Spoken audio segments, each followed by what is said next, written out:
Novolise, la solution de gestion et de facturation pour les TPE-PME présente. Sud Radio, c'est bon à savoir. Sud Radio, c'est bon à savoir. Pour 5 000 €, est-ce que vous seriez capable de rester allongé pendant 10 jours, le tout à la diète? Figurez-vous qu'à Toulouse, 10 volontaires vont être sélectionnés pour réaliser cette expérience. L'objectif, simuler la pesanteur et participer donc à son échelle à la conquête spatiale. Bonjour Rebecca Billette.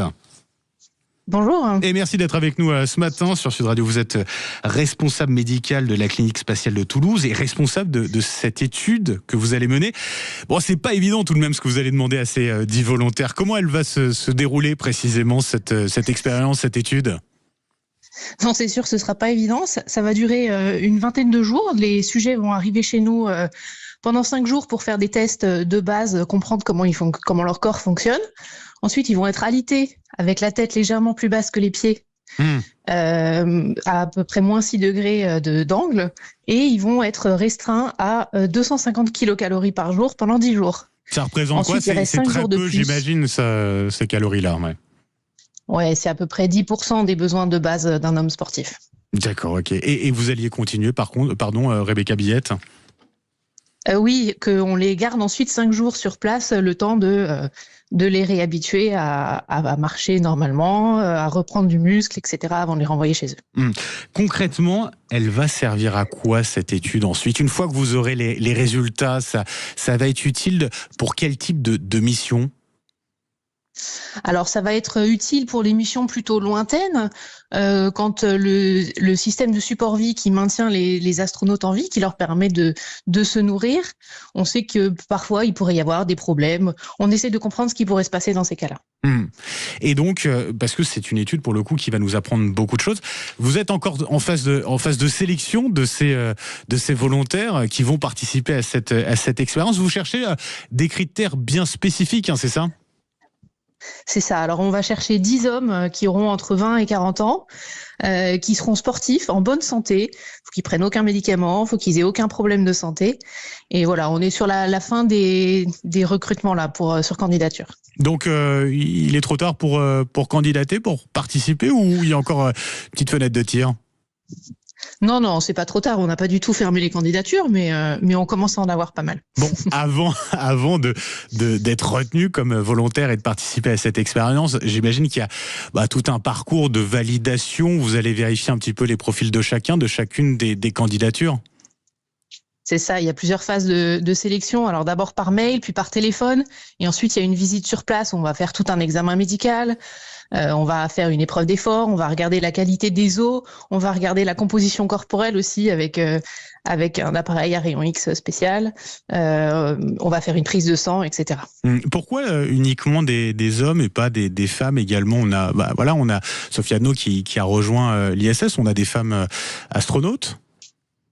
Oui, absolument. Et d'ailleurs, la recherche chez les femmes se développe de plus en plus dans le spatial. La plupart des prochaines études vont être à 50-50. Là, c'est vraiment une très petite étude. On appelle ça une étude pilote. On fait ça sur 10 personnes seulement parce qu'on ne sait pas du tout quels seront ses effets.